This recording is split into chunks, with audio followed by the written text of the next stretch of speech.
मंदो खेल साहब, your opinion sir. पहले तो मैं मेरे भाई रिजवान खानजादा साहब, हम दोनों एक ही जिले से ताल्लुक है। ये मेरे बारे में जानते हैं, तो ये ना कहे कि वकील बैठते हैं, कोई बैठते होंगे, मौलवी भी बैठते हैं, जज भी बैठते हैं, अच्छे बुरे हर माशरे में मौजूद है। 5 उंगलियां बराबर नहीं है। 5 उंगली बराबर। दूसरी बात ये कि आपको संजला साहब ने बड़ा जबरदस्त तरीके से घुमाया है उस जज के बारे में कि बस उसको माशरा देखेगा, बस अल्लाह ही देखेगा।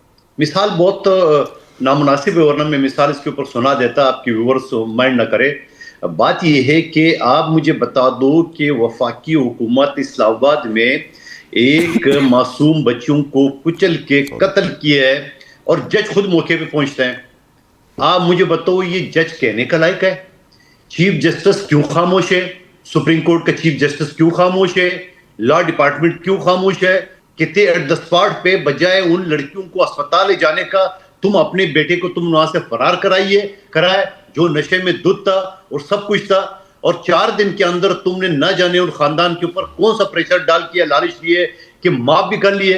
इसी वजह से दुनिया में 141 नंबर इन लोगों की वजह से ये जो डायरेक्ट भर्ती हो कहता है, पूछे इस जज से इसकी क्या क्वालिफिकेशन है जो जज बना है। यही मेरा चीखना था मेरे असेंबली में कि एक चपरासी की नौकरी के लिए आप 3-3 मरतबा इंटरव्यू लेते हो, और एक जज जो आप डायरेक्ट चाचे मामे बांजे भतीजे और चमचे भर्ती करते हो।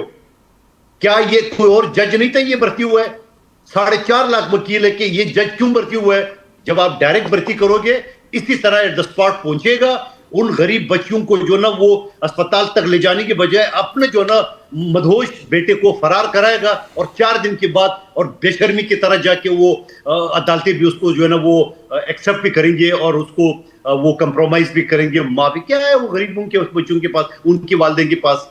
वो केस लड़ने के लिए वकील को फीस देने पड़ेंगे, केस बनाने के लिए पुलिस को पैसे देने पड़ेंगे, केस बनाने के लिए धक्के करने पड़ेंगे। जब देखेगा गवाह आगे, अगले दिन कोई आएगा नहीं, फिर तारीख पे तारीख। ये ड्रामे तो हम देख रहे हैं पिछले कई जमाने से। सवाल ये, क्या संदेला साहब बताएंगे कि आपकी वफाकी हुकूमत है, आपने क्या एक्शन ली उस जज के खिलाफ? है कोई मर्द इस तरह, है कोई बंदा गैरतमंद जो उसके खिलाफ खड़ा हो जाए? इस्लामाबाद कोर्ट, खुदा के कसम सिंध कोर्ट में होता, कराची में होता तो मैं खड़ा होता सब ज्यादा। इस्लामाबाद दूर है, मुझे धक्के खाने पड़ेंगे, और फिर ये सारे जो पैदागिर जो वकील है फिर उसका साइड भी लेते रहेंगे, एहतजाज भी करते रहेंगे। ये भी मुझे पता है बदकिस्मती से हमारे माशरे में। अच्छा, दूसरी बात आपने करप्शन की बात की है। कौन सा करप्शन मेरे भाई जो खैबर पख्तूनख्वा में ताले लगाए गए?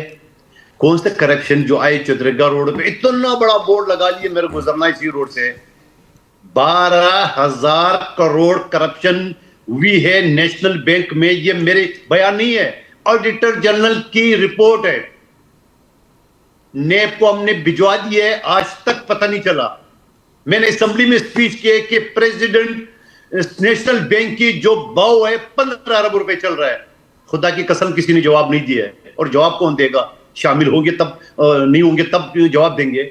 आप कौन सी करप्शन की बात कर रहे हैं? बात ये होता ना कि ये सारी चीजें जो आप कर रहे हैं, और IMF ने कहा 5,300 अरब। ओ भाई, 300 अरब तो उससे पहले आप देख लें कि नेब के अपने स्टेटमेंट क्या है, कितने करोड़ डेली को वो बता रहा था पिछला जो नेब का चेयरमैन था। सवाल ये है कि इस मुल्क में आपका कोई प्यारा मर जाए, आप थाने जाएंगे, डेथ सर्टिफिकेट, रायदारी सर्टिफिकेट के लिए पैसे देने पड़ेंगे। आप अस्पताल से उसका सर्टिफिकेट बनाएंगे, पैसे देने पड़ेंगे। आप किसी पटवारी के पास जाएंगे, उसके आगे खाता चेंज करने के लिए पैसे देने पड़ेंगे। आप फर्द दादा की जमीन अपने नाम पे करेंगे, पैसे देने पड़ेंगे। ये आपका माशरा है। लेकिन इस माशरे में मैं मानता हूं कि वैसे तो पूरा माशरा पाकिस्तान करप्ट है, पूरा माशरा। 1-8% को छोड़िए, होंगे फरिश्ते, मैं नहीं कहता हूं उसके बारे में, लेकिन अच्छे लोग मौजूद है, मैं ये कहूंगा। लेकिन सवाल ये कि आप बताओ क्या करेंगे? आप करेंगे क्या? आप ये बड़े बड़े जो अदारे आपने बनाए। और एक और सवाल जतोई साहब, मैंने पिछले असेंबली में एक सवाल पेश किया था कि ये नेब के अफसरान का डेटा तो बताइए ये कौन है?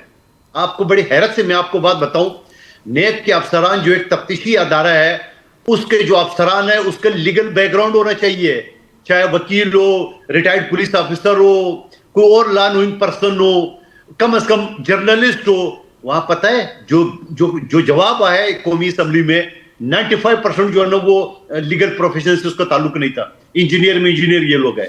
Right sir. आप इंजीनियरों से तफ्तीश कराएंगे, तो जब इंजीनियरों से आप तफ्तीश कराएंगे तो फिर यही हाल होगा कि आपको दिन तो बनाए। दिन कौन सा दिन? पाकिस्तान में सारे दिन मनाए जाते हैं। कोई हमल हुआ है? परवेज साहब, करप्शन के खात्मे के लिए बात नहीं हो रही है, जबकि करप्शन की वजह से पाकिस्तान में इन्वेस्टमेंट्स ऑन द डिक्लाइन है, और ऑफ कोर्स टैक्स पॉलिसी का भी उसमें बड़ा हाथ है। हम जानते हैं कि नौजवानों में बड़ी राय है ये कि करप्शन ही एक बैरियर है जिसकी वजह से हम तरक्की नहीं कर रहे। बहुत सारी रिसर्च रिपोर्ट्स हमारे सामने हैं। हकीकत तो ये है कि आज हम PSL के लिए भी एक रोड शो होते हुए देख रहे हैं ताकि वो भी अपने लिए कुछ इन्वेस्टमेंट्स पकड़ सके कॉर्पोरेट सेक्टर की तरफ से। ना फॉरेन डायरेक्ट इन्वेस्टमेंट बढ़ी है, ना फॉरेन पोर्टफोलियो इन्वेस्टमेंट बढ़ी है।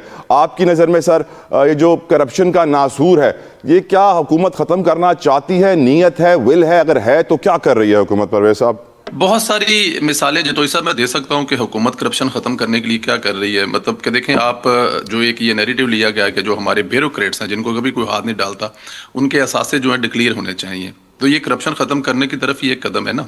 बहुत मतलब देखें, सियासतदानों की करप्शन के बारे में तमाम लोग बात करते हैं, दूसरे लोगों की बात, लेकिन इनकी तो भी कोई बात ही नहीं करता था। तो इनके जो असासे डिक्लेयर करने की बात की जा रही है, या अभी NCA के जो अंदर ये जो भी चल रहा है, कल से एक यूट्यूबर है उनका एक वीलॉग चल रहा है जिसमें उनको बताया डक्की भाई के ऊपर जो जुल्म किया था NCCIA वालों ने सर। जी। तो आप देखें ना जी, वो मतलब कि वो तमाम के तमाम लोग नौकरियों से भी गए हैं और उस पूरे महकमे को एक दफा हिला के रख दिया।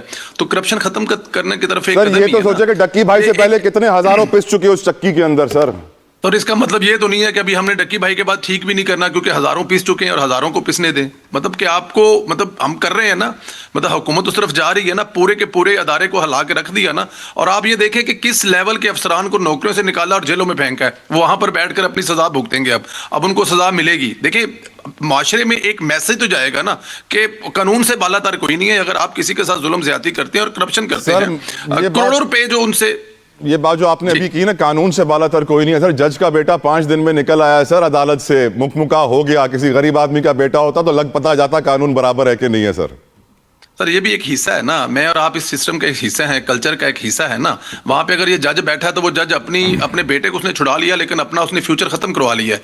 अब देखें, इससे आगे वो जज ना कहीं जा सकेगा ना या कुछ हो सकेगा। और आने वाले दिनों में मैं आपसे वादा करता हूं, अगले किसी शो में 10, 15, 20 दिन, महीने, 1.5 महीने या साल बाद या 2026 में मैं और आप इस पर डिस्कस कर रहे होंगे उस जज ने अपने पैरों पर कुल्हाड़ी मार ली। देखें, इस दौर का डिजिटल मीडिया, इस दौर का सोशल मीडिया, इस दौर के आप जैसे एंकर, मेरे जैसे बोलने वाले, मेरे साथ जो दोनों भाई बैठे हैं, उस जज को ना को माफ करेगा ना उसने माफ होना है।